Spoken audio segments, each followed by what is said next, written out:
Well, thanks so much, Greg, and thanks everyone for joining. Hopefully everyone has a tasty beverage out there. So today we're going to talk about remarketing, and I think it's a really important topic. In agency life, we see a lot of accounts, some from in-house teams, some from other agencies. Remarketing is becoming a very popular tactic, but invariably we can do a lot more, and there's a lot of opportunities still for a number of businesses to make this channel work a little harder and make the most of a second chance. So a little bit about me. Greg gave you some of the high level, but I work as the director of paid media at Digital Third Coast. And I've been with the company for over 12 years now, playing that role. And I've been in paid media since 2006, well before remarketing was really commercially available. That happened later in 2010 when Google made the remarketing product more widely available to Google Ads users. On the personal side, I am an urban chicken dad. So you can see me there with Violet on the left. And a dog lover. So you can see Buddy there over on the right. Unfortunately, we haven't taken a risk and tried to get them all in one photo. Don't quite trust the old dog. As mentioned, I work at Digital Third Coast. Our purpose is to make a measurable difference by helping organizations clarify, measure, and achieve their digital marketing goals. And we really focus on just two things: SEO, search engine optimization, and paid media, so paid placements across the internet. We have a team of 17, 5 of which are on my team. And we have all of these certifications that you'd expect from a modern digital marketing agency.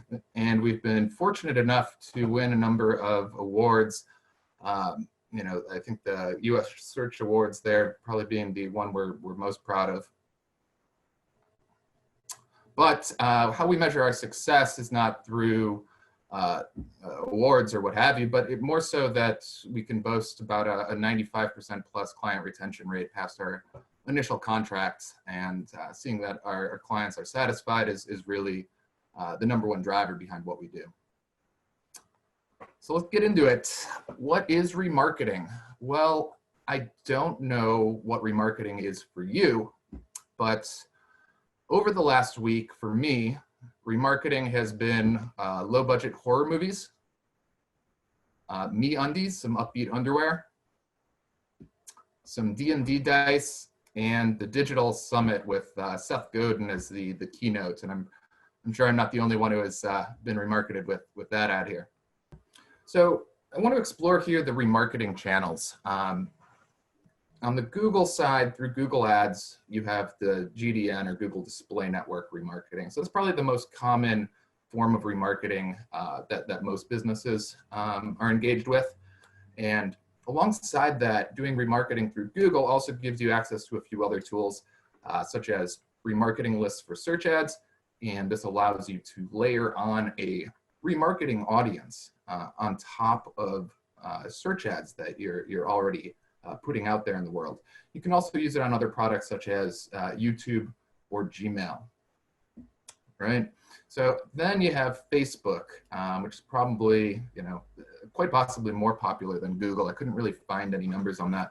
Through their platform, you have access to Facebook, Instagram, their partner network.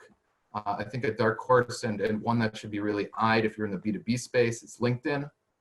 And then there are many others out there. Perfect Audience, where a platform that we use here and there, depending on the use case. There's AdRoll, Criteo. If you have a large budget, there's Trade Desk. And then there are countless other DSPs or demand-side platforms, which exist basically to connect buyers with sellers of advertising space. So I think very simply, remarketing, as I look at it, or retargeting, is the ability to get in front of someone after you've already had some sort of interaction. So it really is your ability to narrow down and focus your message to the right group. So how does remarketing work? There are two primary ways by which remarketing happens. One, which Google uses mainly, is cookie-based, meaning a user goes to your site and leaves, and thus they become part of this audience. Their being in that audience gives you the ability to follow them around the internet and show targeted ads based on how you've compiled and segmented and chosen your audience. The other side is through email or first-party data. So that would be where you take your list of customers and you upload them into the Google or Facebook. LinkedIn also has this capability, as do a number of the other platforms you could use. So we like to say that remarketing is for everybody, right? If you are running a site that has some kind of commercial intent, it's highly likely that you will further the goals of the company by engaging in remarketing. Right? I think very few exceptions, and we'll get into a few of those a little later. So there are really four key benefits of remarketing from my perspective.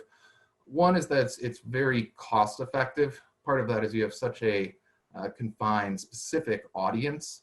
But the other side is if you compare Google Ads search versus remarketing, it's going to be a fraction of the cost in most industries. Meaning you're having this opportunity to get in front of someone with a message, and it's going to be a much lower cost. And one of my favorite things, especially when you get into complex decision making, is the ability to stay top of mind for an extended period potentially. There's also the marketer rule of 7, which apparently has been an adage since before cable television, but the rule stated that your customer had to hear your marketing message 7 times or more before they would consider purchase, right? And I think in this day and age, the last study I saw, I think with Google, outlined the path of 3 different car buyers. And one of them had over 250 touch points with a brand before point of purchase. And finally, there's the mere exposure effect. So this is a psychological principle which states that the more we come into contact with something and the more we're exposed, the more we are going to like that thing. And I think Geico's gotten a lot of use out of the mere exposure effect out of the years. I've really stuck with that mascot. I think it's been really well received overall. So marketers got to know their limitations.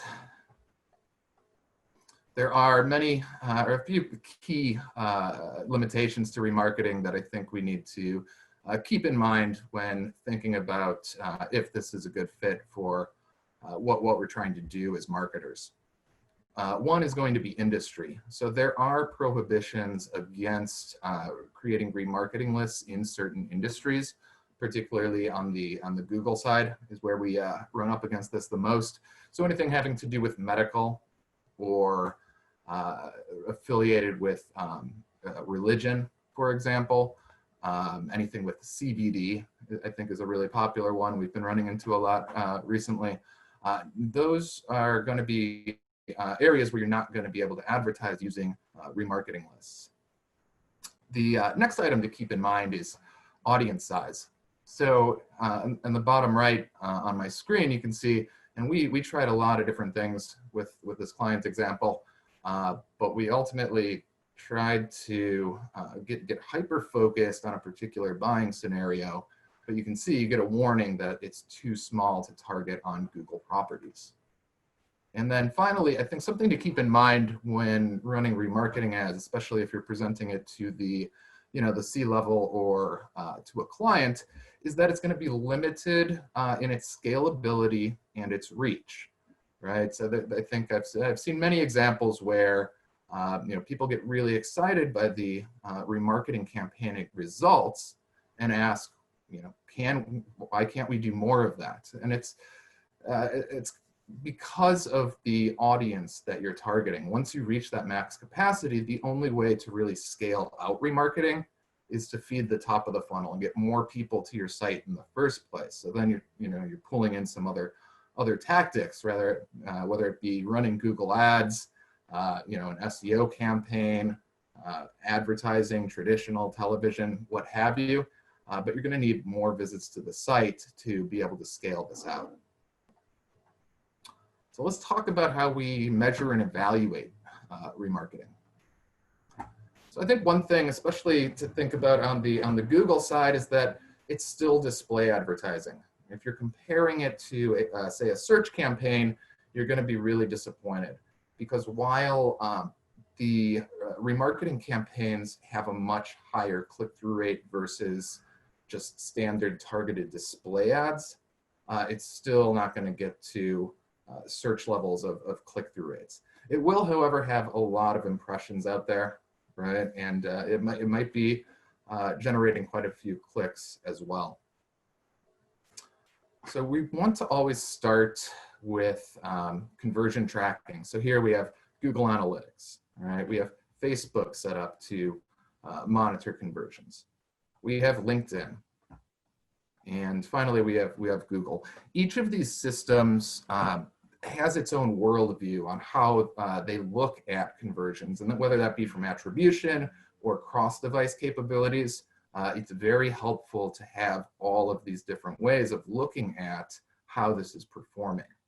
And I want to draw special attention to Google. So Google has the ability to import Google Analytics goals into your Google Ads account. But we advise against that, and instead create the conversion directly in Google Ads.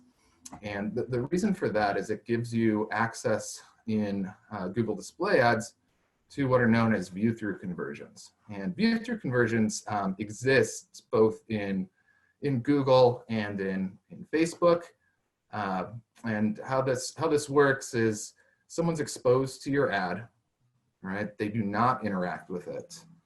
Later, right, we have a 7-day elapse here.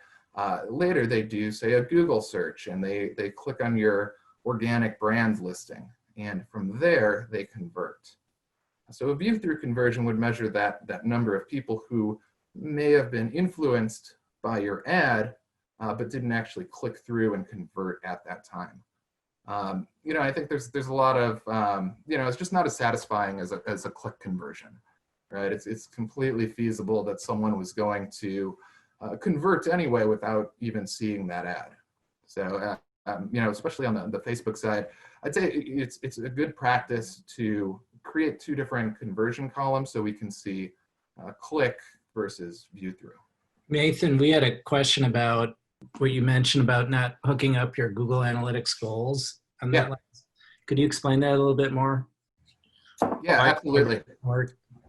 So Google Analytics here, right, you can measure all sorts of things over there. And it's great because, Google Analytics can give this wider worldview, whereas all the channels are a little more selfish in what they look at. They're only looking at really, their own influence to prove to you that this, their channel is working. So when you set up a goal in Analytics, you can set it to import your Google Analytics goal into your Google Ads account, right? But if you do that in Google Ads, it doesn't trigger these view-through conversions.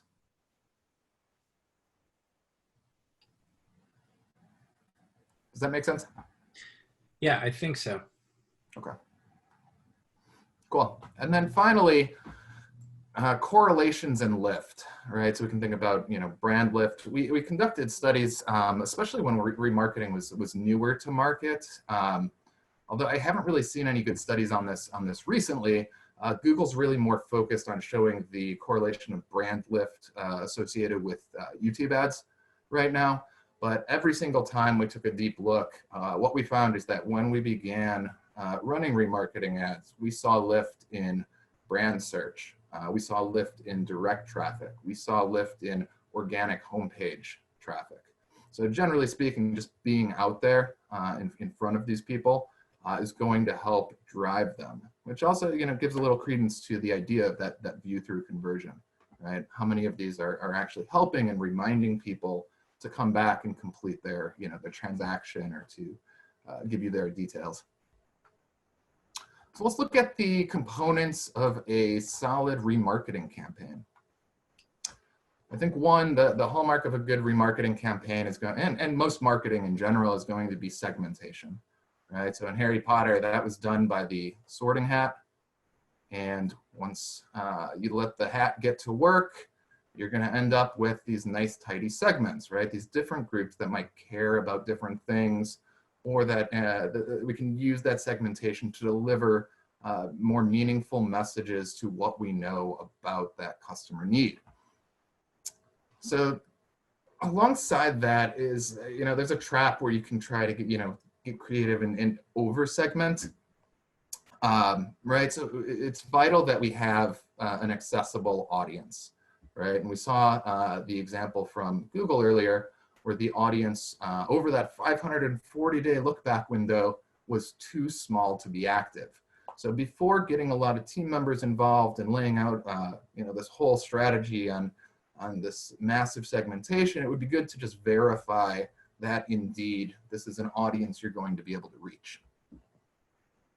So there are some minimum thresholds that can help guide how you think about that, right? With website remarketing on Google, you need 100 uniques, 300 over in LinkedIn, 20 roughly in Facebook.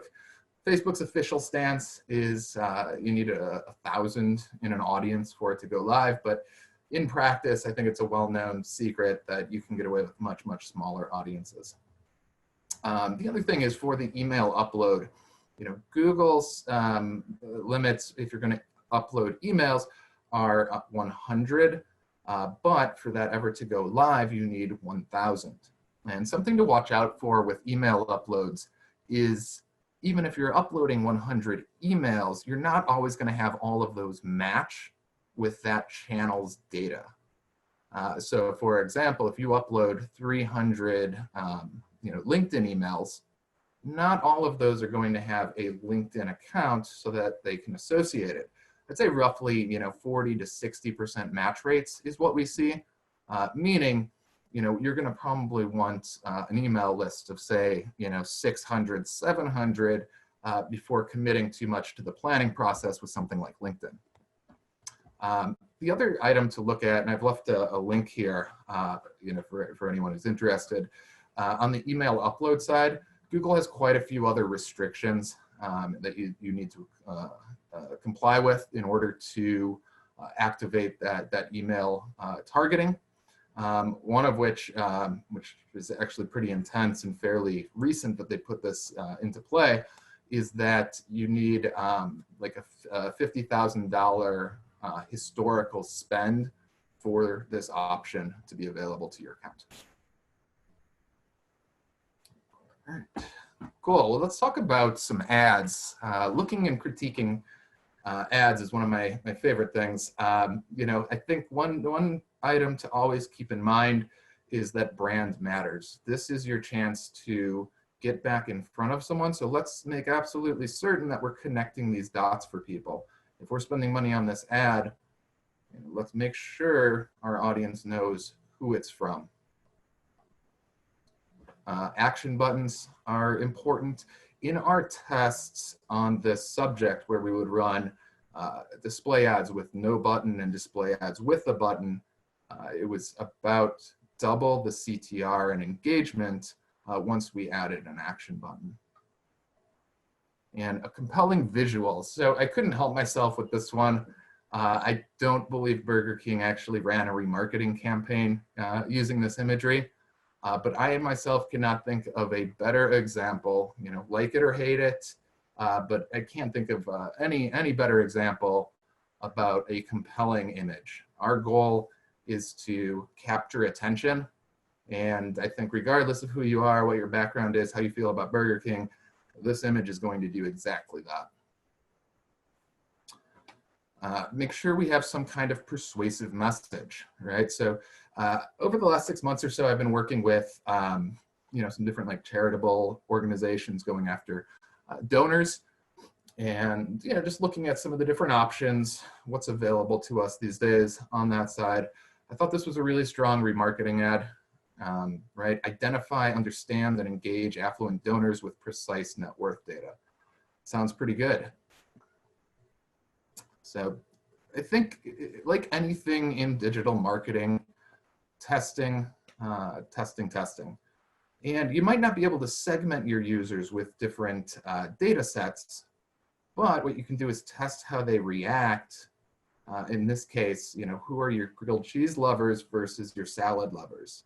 There might not be an audience available to target one versus the other, but we can put this out there and see what people respond to better over time.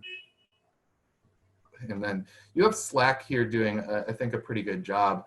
I like the use of interrogative, right? What if, right? Starting out, but you can see it's different messaging.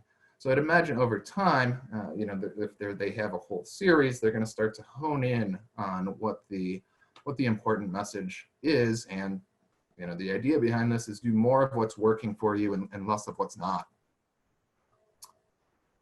So cool, we've gone over some of those components of a strong remarketing campaign, but let's look at some of the more interesting use cases that are out there. Segmentation. This is an example from our own site. This is our SEO service page, right? So we have a remarketing list set up so that if people go to pages on our site that are intending to learn more about our SEO offer, they are now able to see SEO related ads, right? So you deserve better traffic instead of that gridlock. And as Greg, as you mentioned, which I guess doesn't really exist anymore in Chicago these days. That's true. Cart and form abandonment. I think this is really your like key entry level remarketing, right? If someone comes to your site and they get to the page where they're about to give you information or press that buy button and they leave, that is a prime audience to get back in front of and make sure that we're not leaving dollars on the table. Promotional offers. I think this one's always a double-edged sword, but I really like this example from Bonobos. What I love is that they're kind of winking at you. Seriously, we know you're curious, right? Why am I curious? How do they know that? Because I've been to the site. And then they're sweetening the deal with 20% off your first order, right? You can see action buttons, strong branding. A lot of these are good examples on many levels. But it's not always about the action button. I know we just went through that as something that you want, but maybe sometimes it's just about getting a message out there into the consumer's mind, right? Thursday Boot Company here, over 20,000 5-star reviews, right? They're giving us the social proof that they make an exceptional boot and are just, it's classic positioning. They're trying to imbue the consumer with a certain thought that is going to be associated with their brand over time, right?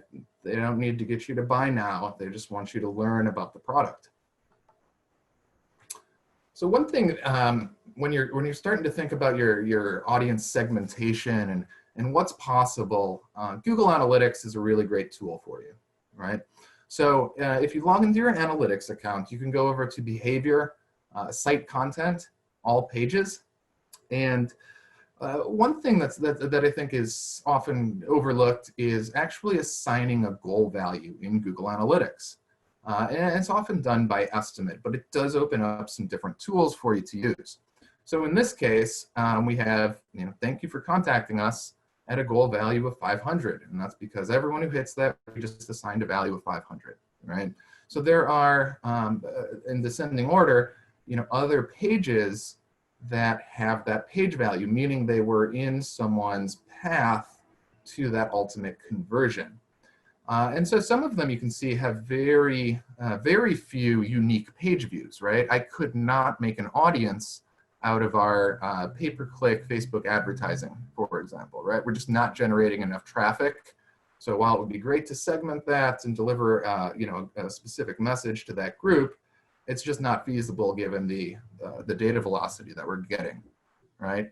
But what page does get enough? Contact, right? Which makes sense, right? But this is a perfect group of users, people who make it to contact and don't actually complete it, to really focus in on, especially if you have limited budget or want to make more happen with less resources.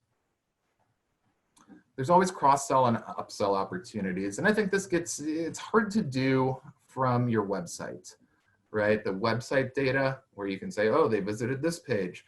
It is possible they're interested in maybe other products, but I think this is a tactic much better used for email lists, where you can use your CRM data and you can say, okay, this group of customers buys X product. Okay, do they know about product Y?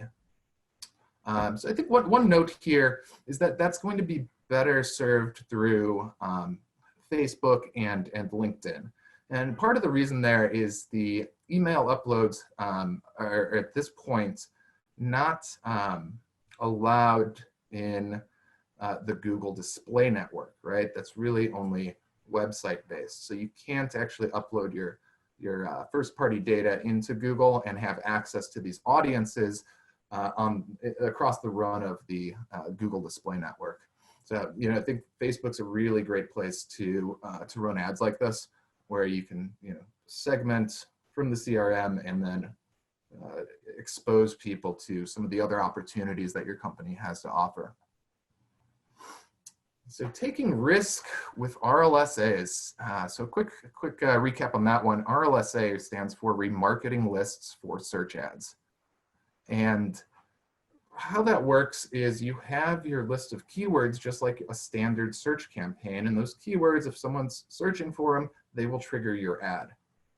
Through this RLSA tactic, we can further limit our scope.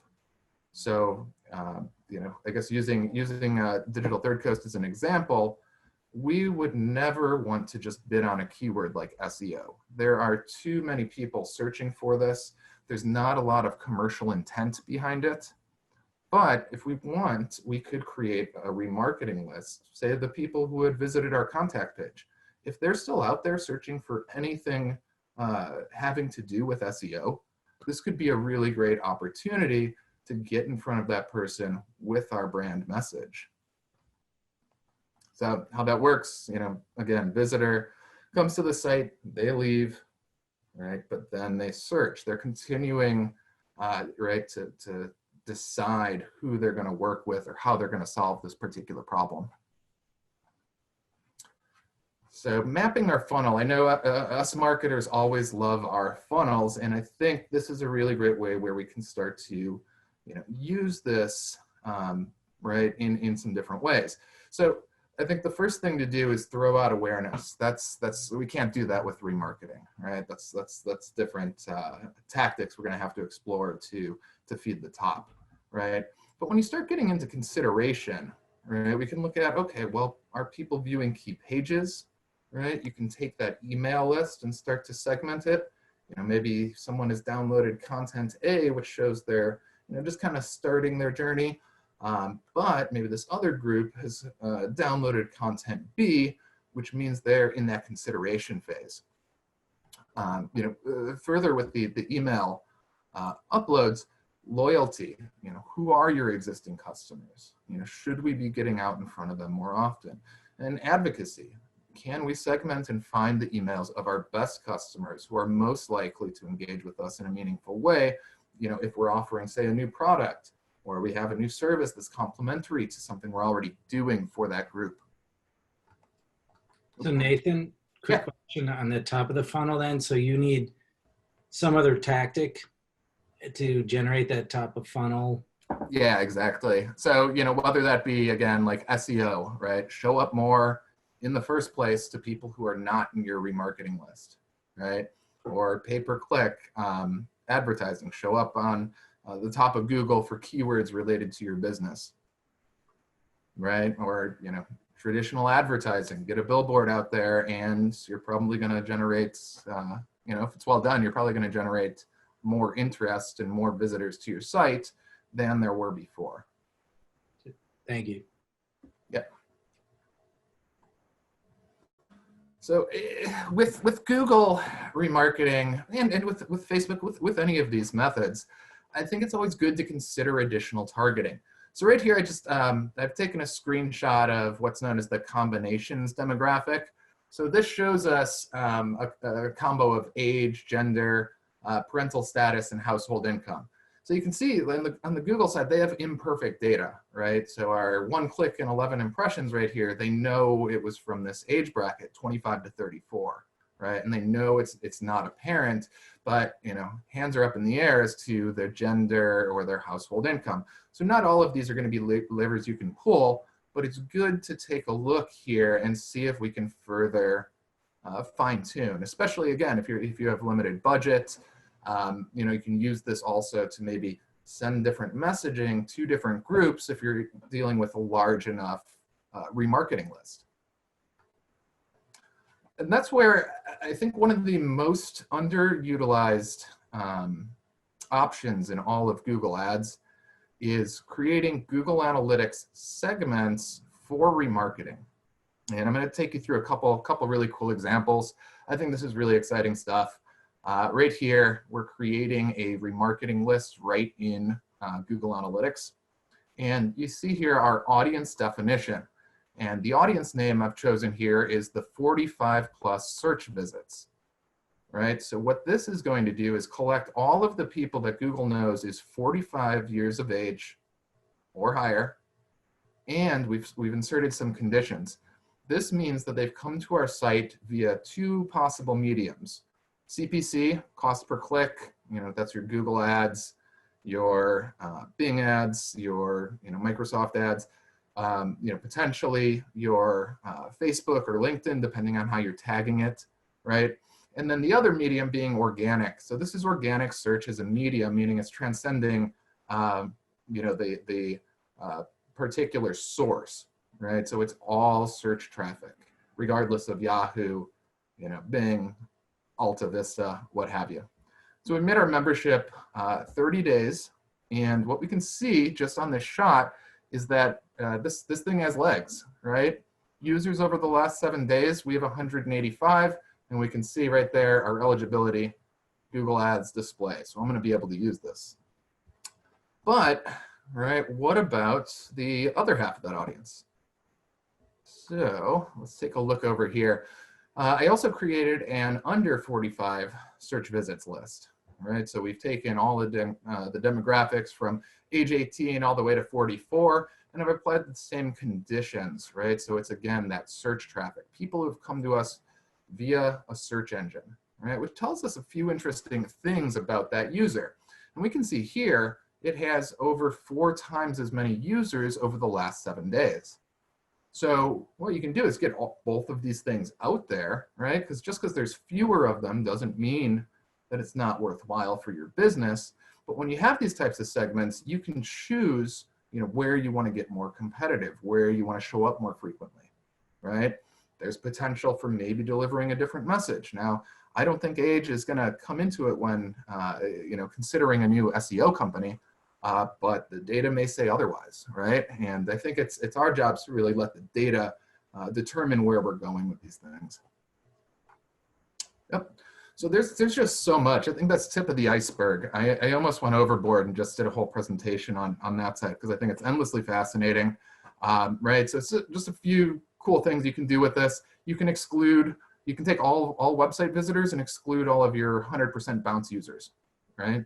Okay, so that means all of these people are pretty engaged with the site. You can remarket only to people who viewed a certain number of pages. Again, nice engagement metric, especially if you offer a complex product or service that people need to consume a lot of information. Could be a good way to focus marketing budget. You can remarket to people with certain time on site. Very similar there. Remarketing on-site video viewers, so people who are not only engaged with your content, but taking the time to watch a video, right? I have to imagine that's an audience that's going to be worth a lot more to us than someone who just comes to the site and bounces. So there's just so much you can do there, and I'm going to take you through a really exciting example here. All right, so let's say I'm on the West Monroe. It's a building in Chicago. We're on their site. All right, we scroll down, and awesome, they have this non-gated PDF. So if you click on that PDF download, you are given this PDF. The big problem from a web analytics perspective with PDFs is that you can't fire code on a PDF. So while they can be indexed, and a PDF could even be found in search results, we're not going to really know how people are interacting with that. However, one thing you can do, and Google Tag Manager has made this really, really easy for us to do, is put a tag on that download PDF click. So it's no guarantee that they, consumed the content, but it's a pretty good indicator that they are, more interested than your average user who just glosses by and doesn't, actually download. So from there, we can create an audience. So we see here, because we've created an event in Google Tag Manager, I can select event action contains PDF.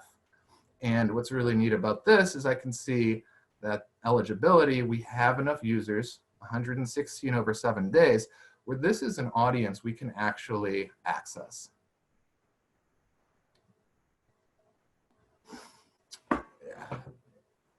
And one thing, I think we saw an example of this earlier, right? The Bonobos ad where they kind of winked at you. John Loomer here just comes right out and says it. You see this ad because you visited my website today. Want to see how I did it? I think this is such an interesting approach. I don't know if you want to be this heavy-handed in most business contexts, but he offers Facebook marketing consulting. So I think this makes a lot of sense in this context. And I think it would be even cooler if he was like really advanced and maybe only targeted page visits that didn't reference retargeting.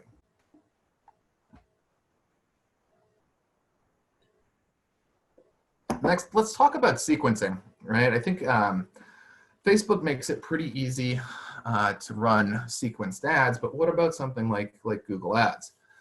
I think this is kind of a cool example where you're delivering different messaging over time. So maybe you can set it up so that day 1, your audience is exposed to message A, day 2, message B, day 3, and by so doing, you can almost tell a story to your audience, which I think is just always a powerful opportunity for marketers to be given another way to tell stories.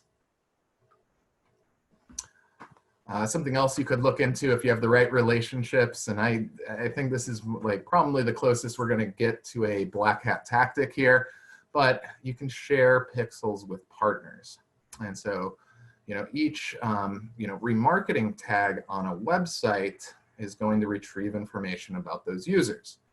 Now, in the wedding industry, so my partner's a wedding florist, and I know that people choose a caterer well before they choose a florist in most situations. So hypothetically, if the site here, Fig Catering, were to host Lynn's pixel, she could actually target to people who have only expressed interest in the catering side and start to build a case as to why she should be the florist of choice, right? Which would then bring them over to pollen floral design.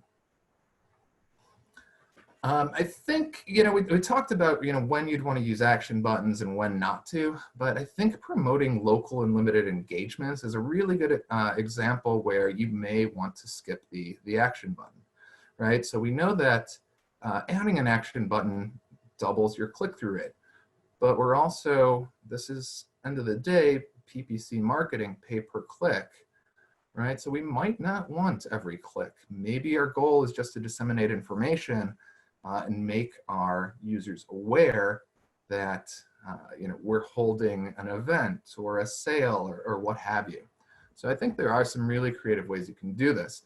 And especially if you're running it for a limited time, the advantage there is that a lot of the Google algorithms aren't going to start shrinking your exposure due to a low CTR.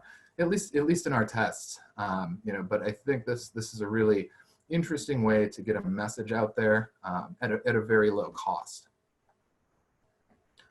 So let's look at some of the common things that you're going to have to watch out for, you know, if you're going to explore remarketing.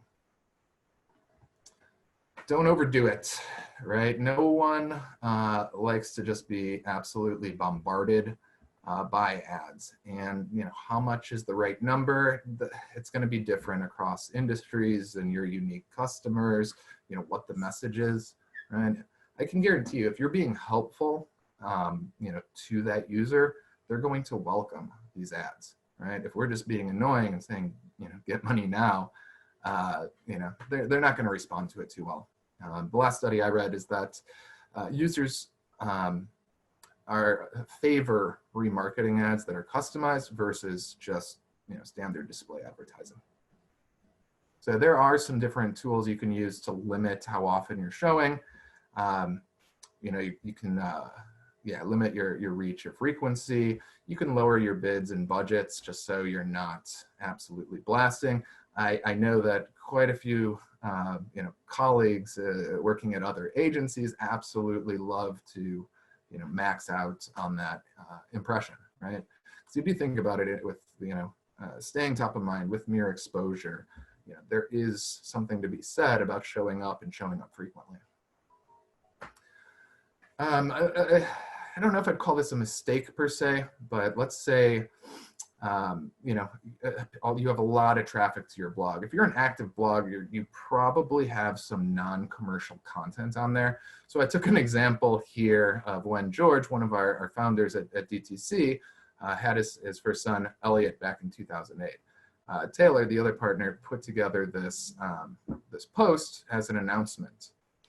But, you know, how many people who are viewing this page are actually interested in SEO services? You know, it's going to be pretty low unless, you know, George's mom is opening up some kind of business and needs help. Now, I wouldn't say you want to exclude the blog either, right? But what you might want to do is only set your list to target high intent pages, right? And do it by service level. Or if you have, you know, blog posts, you know, that dive deep and you know, you think you can grasp some kind of customer intent from it, you know, do it. I think the goal here is just to be thoughtful and critically think about, you know, who we're sending messages to. All right, existing customers. This one it can be pretty tough. You know, sometimes with email lists, that makes it easy. Right, you can say, okay, here's my list of customers. Great, I'll exclude that across my other targeting. Now, for website targeting, you know, we have to ask ourselves if we want our existing customers to be in this remarketing list and be eligible for some type of re-engagement, right? So it's going to be totally fine to target, you know, say everyone who's come to Chase, because we don't know what they're doing.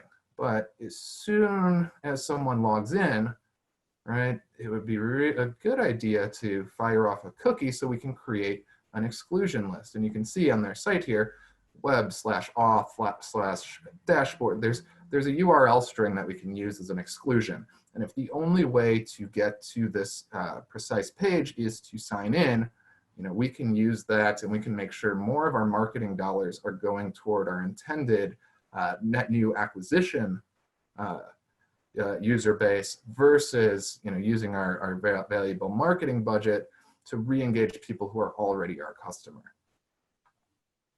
So one thing I think we have to keep in mind is platform settings. So here we have a screenshot from Google Ads, and this is called targeting expansion, which happens on the ad group level. And you can see here, increase your reach based on the positive targeting and the settings selected above. So what it's telling us here is if our intent is to be a remarketing campaign, this is telling us we're going to get 100,000 more impressions than if we manually target. The problem is, and I think I see this an alarming amount of times in accounts that we audit, is that, you know, sometimes they're just opted in. And even on this lowest setting, as soon as that's ticked up, as soon as it's not off, you are no longer doing a remarketing campaign. You are just doing a straight up display campaign. So you don't have all of that user context informing what your message should be for people. All right? And on the Google side, something else that I see, people have some hangups with as well, is their whole terminology around targeting versus observation. And they've cleared this up, and I think it's become a lot more clear to people who aren't super familiar with the platform. But targeting is what you want, right? So targeting is going to narrow down your audience. But the other option here is observation, which basically means, yeah, throw it in there, and we'll be able to report on it, but it's not going to do anything about limiting your audience. So very, very important to make sure that's set up correctly and that your remarketing is actually remarketing.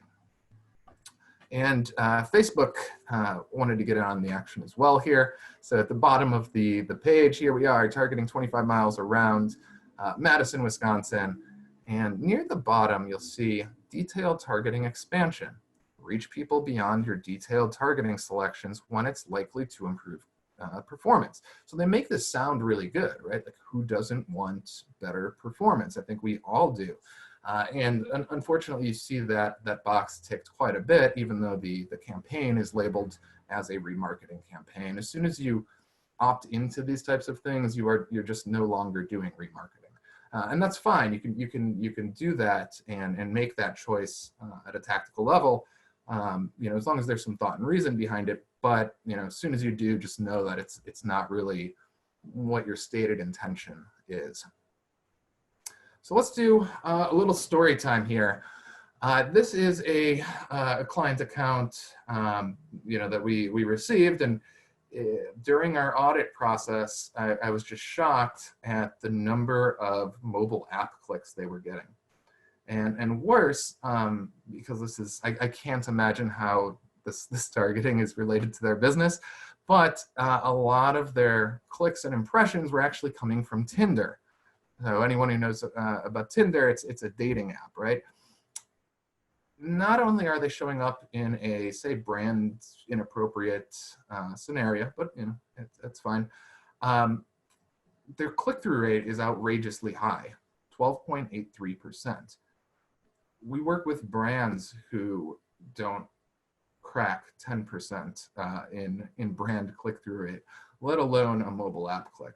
The big problem is, like, a lot of apps are designed for accidental clicks. Anyway, it's just so ridiculous, almost 13% click-through rate, whereas, I'd have to imagine, the swipe left rate that I'd get is much lower. In full disclosure, I didn't actually set up a Tinder account for this. My creative director helped me out with the gag. So, moral of the story, watch out and be careful for apps. There's just a lot of app traffic out there. I don't usually feel the need to exclude it from remarketing, but in certain cases, it definitely helps. So I've left this all apps exclusion. Google actually has completely buried the method by which you can exclude apps. And it's very hard to find this information.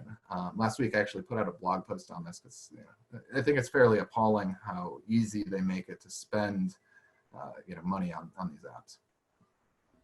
So let's talk about what the future holds. Where do we go from here? One, you might have heard about this, death of the cookie. Right? Chrome is doing away with third-party cookies. I think they have about a 2-year shelf life, which is now down to maybe about 1.5 years. Right? And when this happened, you saw Criteo, a remarketing company, and their stock dropped drastically. The reality is, right, it's just third-party cookies they're getting rid of. It's all, I'd say it's certain. They're still going to allow for this type of targeting. It's just going to take a different face. And so the code name they were throwing around on this is the privacy sandbox. And privacy is certainly important, right? But, if Google was allowing themselves access to these customers and pushing out competitors like Criteo, there might be some antitrust concerns on that side of things. Hey, Nathan, I'm just going to jump in. We are getting close to the top of the hour. So if people have questions before they want to jump off the call, you can go ahead and ask them now. But we're going to run a little bit over so Nathan can finish up his slides. But go ahead, Nathan. Okay, not a problem. Yeah, I'll speed up a little bit. I want to make sure we can talk questions. Privacy in general, there's been so much talk on this, GDPR, CCPA. End of the day, right, I don't think it's marketers who need to be having these conversations. It truly is, legal counsel and how your company is approaching data. I think my only recommendation really is just, to be very transparent and outline these things in your terms. So let's talk coronavirus considerations. We live in a different world than we did. That much is clear. But does that mean we react? Do we pull budget? Do we push? What are we supposed to do here? I would just say let's really think about what we need to deliver to our target customers. Right, so has this event changed what people care about or what impact your product or service has on their lives? If so, right, we might want to acknowledge that. If not, maybe we leave it well enough alone, right? Something we've been dealing with a lot are shifts in offer, whether that be, pickup or telemedicine or, online consultations, which weren't a thing, 45 days ago. But if this is affecting you, part of the best way to use retargeting here, which is my third point, is letting people know, right? So you can take all these people who have been to your site, you could do a massive look back window, right? We can go back, to last year and say, okay, if someone hasn't visited my curbside pickup page, then I can assume that they do not know we offer this, right? So that would be a prime target that would help you get your message across to the right group, right? They've already shown intent. All we're doing is really helping them understand, a new way to engage with us. And then, once this all passes by, right, we know that there are so many deferred buying patterns out there right now. People are putting off big purchases with a ton of economic uncertainty. Right, but people are still visiting sites. There's still interest. There are still business challenges. So, I think a great idea would be to look back at this window, however long it may be, for coronavirus, and make sure we're surfacing ourselves post pandemic. And I think I love this article by Mark over at Marketing Week. All the generic coronavirus ads are a waste of time and budget. Great, tongue-in-cheek article. He has that video that I'm sure many of you have seen about how every COVID-19 commercial is exactly the same. Cue the music, et cetera, et cetera. I think the main thing here is to not force it, right? You don't need to shoehorn coronavirus into all of your communications. It's quite possible that your marketing plan pre-coronavirus, while maybe it's been a bumpy road, might be exactly what you need to get where you're going. So let's sum it up and go through some takeaways. One, let's look at ways to segment our audience. Two, let's be introspective. Let's be consumer advocates. Let's think, what does our audience need next on their journey to convert? Is it helpful reminders? Is it a PDF on XYZ? There are just so many different things we can get in front of these people. So let's really think about how our brand is being helpful in their journey. And then finally, think of each ad as a pitch. It's going to be a sequence, right? We know that consumer journeys are long, right? And sometimes, so these are just different opportunities to get them out, right? And by out, we mean like either convert them or like get on my list. So what now? Segment your audiences, think about that context of the consumer, and then, please be creative with the opportunity, right? And you can make the most of your second, third, fourth, fifth, etc. chance. So yeah, I hope, there we go. Rad, we've done it. Thanks guys. And we can move on to questions. right, awesome. Thank you, Nathan. I've got a question coming in here from Ryan. YouTube is really popular. Any tips on how to be successful with marketing using YouTube? Oh, yeah, really good question. YouTube has some tremendous reach. And you can also do some really interesting things with retargeting with YouTube, right? So when you link up your Google Ads and your YouTube account, you can remarket with display ads to people who have viewed your video, right? So that's really interesting. They may never have been to your site, but they've viewed your content, and you can attempt to, to bring them over to the site. Yeah, I'd have to learn a little bit more about, what the product and service is, but yeah, definitely be happy to talk about it. I know it's a tremendous opportunity. It's a very, very cheap channel versus, say search or even display, because it's on a CPV or cost per view model. But yeah, I think there's a lot of opportunity there. We're having more and more clients able to take advantage of that as the cost of video production comes down. I had a question for you, Nathan, about just kind of the real top of funnel content, real informational. Have you tried different approaches where, you take them maybe one step down to the, once they've been to your site, like let's say they've been to a blog post, what's the most effective remarketing you've done after that? Just considering like, what some things like Andy Crestodina says about top of funnel blog readers aren't likely to always convert into a sale right away. So Yep. I don't know if you have any statistics on that or any, what your experience has been. No, I mean, one of the things you can do is say, like, you can create different segments and run it all together, right? So I think this is a very interesting way to approach that exact question. So let's say we have all of the people who have visited like our high intent service pages, right? Maybe another bucket for, say lower intent, and then another group for our blog. We could run all of that all in one fell swoop, and then get some more detailed information about how these different audiences perform in a remarketing context.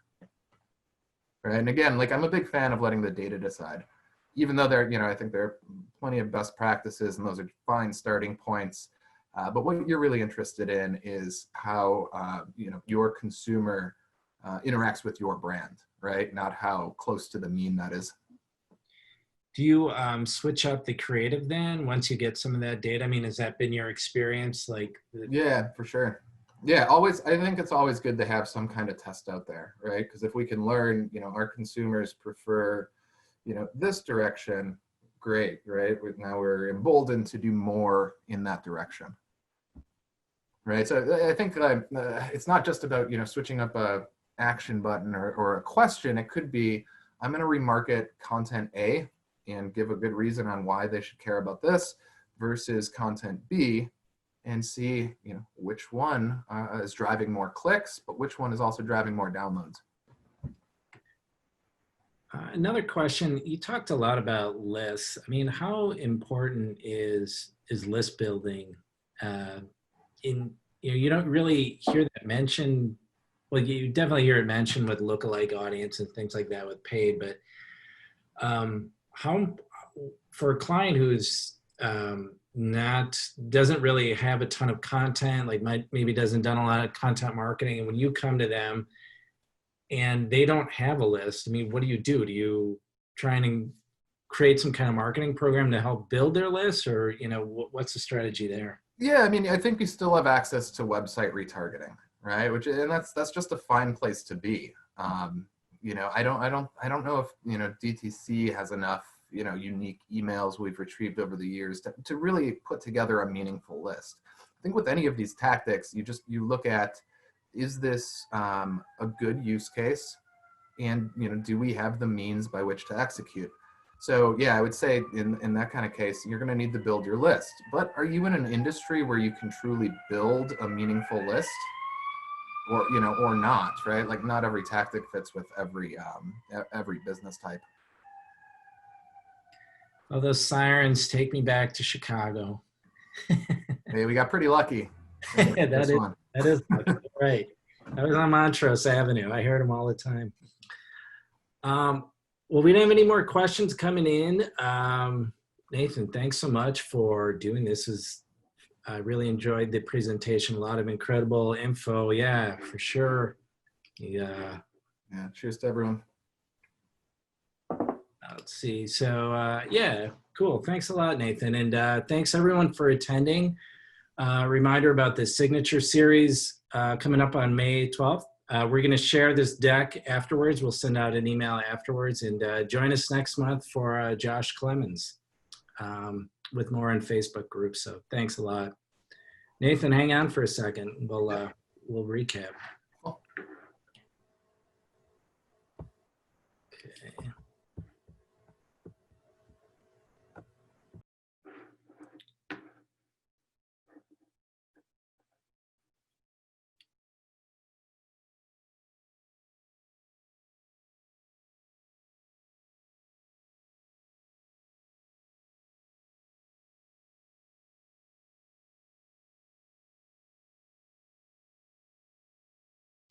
Hey, Nathan, Dan, we should have brought it up. Dan Geocaris is wondering what you're drinking there. Dan, you'll love this.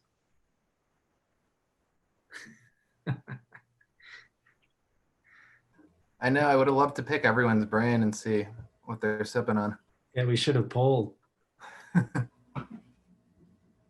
Next pandemic, Greg. That's right. Great, thank you.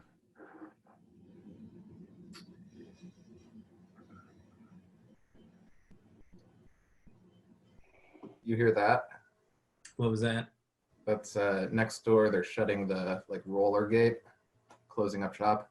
Oh, it's shop downstairs. I forgot about that. Yeah, I'm glad we got in before that started. Let's see.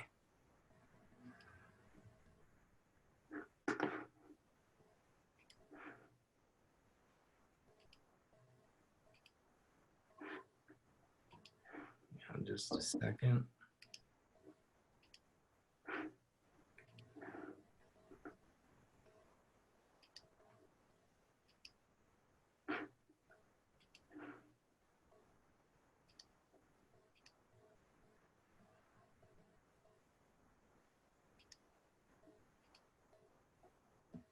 Hang on just a second there, Nathan.